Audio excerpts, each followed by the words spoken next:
au Handball Club Albigeois. Alors écoutons ce qu'il nous a dit, lui et son co-entraîneur. Amis auditeurs de Radio Albigeoise, bonjour. Donc, je suis aujourd'hui avec les représentants du Handball Club Albigeois, Yannick Rancoul et Freddy Ipavec, qui sont les deux entraîneurs de l'équipe 1.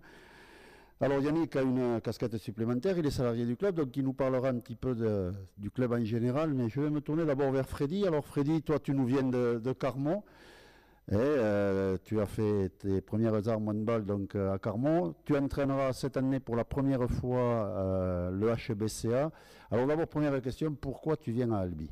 Alors, juste une précision, d'abord je suis lorrain de souche, né en Lorraine. Nul n'est parfait. Nul n'est parfait, effectivement. Et puis, effectivement, je suis arrivé à Carmont, j'ai fait 2 saisons avec cette équipe. Et donc, je suis aujourd'hui albigeois et fier de l'être. Donc, la question était pourquoi je suis venu à Albi. Bah, tout simplement parce que c'est une équipe et un club que j'ai toujours voulu entraîner. J'étais ancien CTF du Tarn en remplacement en 2007 et c'est comme ça que j'ai connu ce club-là. Bon, et tes antécédents en tant qu'entraîneur, c'est où et quelle équipe? Donc mes antécédents, c'est Forbach, Beren et Forbach en Moselle, région Lorraine, et l'année dernière, donc Carmaux en pré-national. Bon, et alors cette année, on voit qu'Albi quand même a bien débuté le championnat, si je ne me trompe pas, par une victoire, une belle victoire.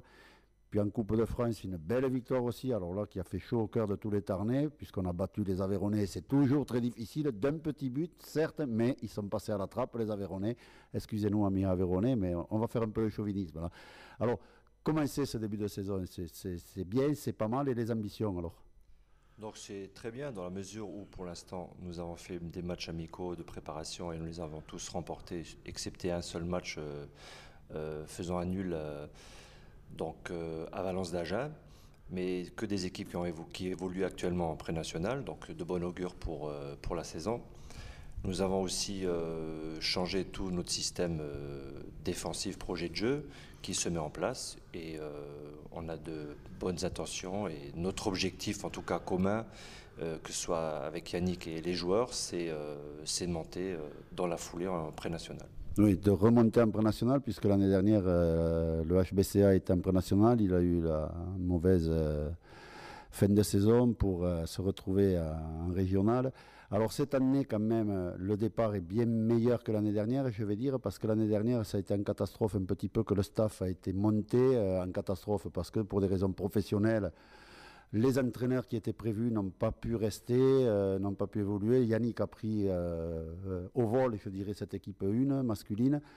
Donc cette année, c'est bien parti quand même. On sent quand même qu'il y a une organisation, il y a une préparation qui a été faite, et que de l'ambition alors. Que de l'ambition. Donc, ce qui a été fait l'année dernière, c'est une continuité cette année. C'est pas parce qu'il y a une descente que le travail n'a pas été bien fait, bien au contraire. Non, non, c'est pas du tout ce qu'on dit. Hein. On est d'accord, mais c'était une précision. Mais par rapport à mon arrivée à l'œil extérieur, moi je trouve que le groupe est très homogène. En plus, il y a 5 joueurs de Carmaux qui m'ont suivi. Donc ça fait un renouvellement d'effectifs, une cohésion qu'il faut mettre en place. Et sincèrement, la mayonnaise, comme on dit, a bien prise et on a de sérieux objectifs et à long terme, on y arrivera. Oui, alors en plus, tu viens de parler de 5 joueurs de Carmaux qui viennent donc d'intégrer le HBCA, mais on peut dire aussi, Yannick nous en parlera tout à l'heure peut-être un peu mieux, cette équipe de moins de 18 ans a fourni 2-3 éléments qui vont être introduits dans cette équipe 1 pour leur faire prendre un petit peu de maturité. Et ce sont des jeunes formés à Albi qui ont vraiment un avenir dans le HBCA. Voilà, exactement. Donc les moins 18 ont 2 équipes, 1 et 2. Et 2 joueurs actuellement sont pris, ont fait la préparation physique avec l'effectif senior, pardon. Et 2 joueurs prometteurs. Et Saint-Afrique, la victoire est énoncée tout à l'heure. Un des joueurs était présent, Loïc Bertrand, qui nous a mis 8 buts, 5 tirs, 5 pénaux, 5 marqués. Donc un joueur aussi à long terme qui est très intéressant. Oui, un précieux joueur, on va dire, pour l'avenir du HBCA, je vais y arriver. Par contre, je me tourne maintenant vers Yannick. Yannick, toi, tu es salarié du club, donc tu vois un petit peu toutes les sections du club. L'équipe 1, on vient d'en parler, masculine. Il y a l'équipe 1 féminine. Il y a les moins de 18 garçons, filles. Il y a les moins de 15, les moins de 13. Il y a l'école de hand. Alors, toute cette pépinière, parce qu'il y a. Dis-nous le nombre de licenciés en gros par rapport à. Là, pour l'instant, ce jour, nous sommes à 170 licenciés enregistrés, sachant que c'est à peu près à peine les trois quarts de ce qu'on va avoir sur la fin du mois d'octobre. On devrait arriver normalement, au moins comme l'année dernière, aux alentours de 230 à 240 licenciés. Si ce n'est plus, on verra au final le compte.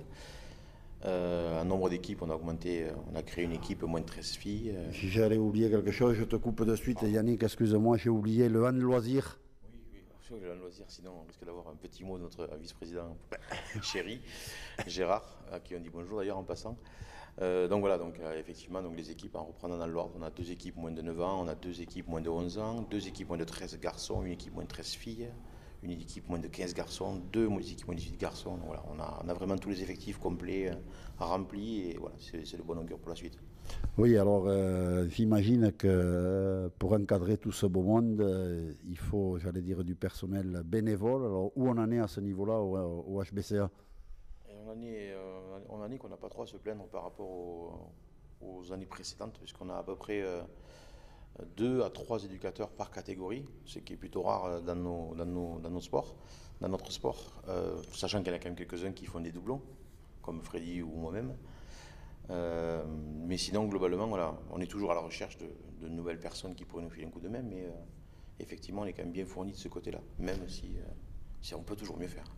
Oui, mais enfin, pour des raisons qui me sont personnelles, j'assiste de temps en temps aux entraînements des moins de 18 ans garçons, et je m'aperçois quand même qu'il y a tout le temps 1, 2, voire 3 parents qui sont là, au bord du terrain, pour les entraînements, que ce soit à Champollion ou à Rascol. Et puis il y a deux éducateurs qui sont là, il y a Florent et puis Christophe, je crois que c'était l'autre jour. Donc l'encadrement est là, est bien là, et puis l'engouement pour le HBCA ne se dément pas, malgré que le bateau amiral, je dirais, l'équipe 1 masculine, a rétrogradé d'une division cette année. Oui, tout à fait. Le club tient la route en termes d'éducateurs. Il y a beaucoup de seniors garçons et de parents qui sont intéressés à l'avenir de nos jeunes, qui sont impliqués depuis 2-3 saisons. Donc c'est pour ça qu'on a pu récupérer effectivement des parents qui tout d'abord voulaient filer un coup de main juste pour l'administratif très très vite fait, puis qui sont piqués au jeu et finalement maintenant qui sont inscrits dans un cadre de formation par rapport aux jeunes. Et puis bon, pour l'équipe phare du club, c'est que partie remise. Les objectifs sont là et seront atteints fin de saison et on aura de nouveau notre vitrine en pré-national et tout ira pour le mieux. Oui, surtout que les filles ont fait la pige aux garçons et se sont maintenues, et elles aussi, elles tournent bien, excepté ce match en Coupe de France où il y a eu, bon, mais c'était pas l'ambition de briller dans cette coupe, donc le championnat est prioritaire. Alors parle-nous justement de ces jeunes filles et de ces jeunes dames. Elles aussi, la saison dernière, ça s'est très bien passé, mais j'espère que cette année, elles vont revoir un petit peu leur ambition à la hausse. Et on l'espère tous, on espère qu'elles sont dans la même optique. Elles ont une poule qui a été renouvelée à plus de 50%. Il y a eu des engagements, bref, des équipes du niveau inférieur qui sont montées en masse dans cette poule-là.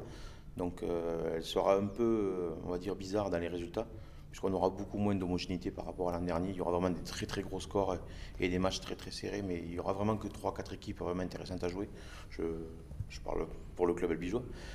Parce qu'il n'est pas forcément intéressant de rencontrer des équipes et leur mettre 50 buts. Il n'y a pas beaucoup d'intérêt à ça. Mais sinon, globalement, voilà, j'espère que leurs ambitions seront d'être dans les 5 premières. Je ne suis pas dans les petits papiers des entraîneurs et des joueuses, mais j'espère qu'elles ont toutes au moins le même but dans ce sens-là. Voilà. Tu n'es pas dans les petits papiers peut-être, mais enfin, tu es souvent au bord des terrains et tu sais beaucoup de choses à l'intérieur de ce club, puisque je ne sais pas depuis combien de temps tu es en vert et blanc, toi. Alors, et donc, je vais me retourner encore une fois vers Freddy, moi, juste pour y demander, parce que bon, ça fait 3 mois environ, puisque c'est août, septembre, octobre, on va dire fin juillet, août, septembre, octobre, que tu as pris en main cette équipe du HBCA masculin, équipe 1. Globalement, comment tu trouves le club? Franchement, tous les niveaux. Tous les niveaux. Franchement, déjà quand j'ai assisté aux divers entraînements de fin de saison avec quand Yannick en mois de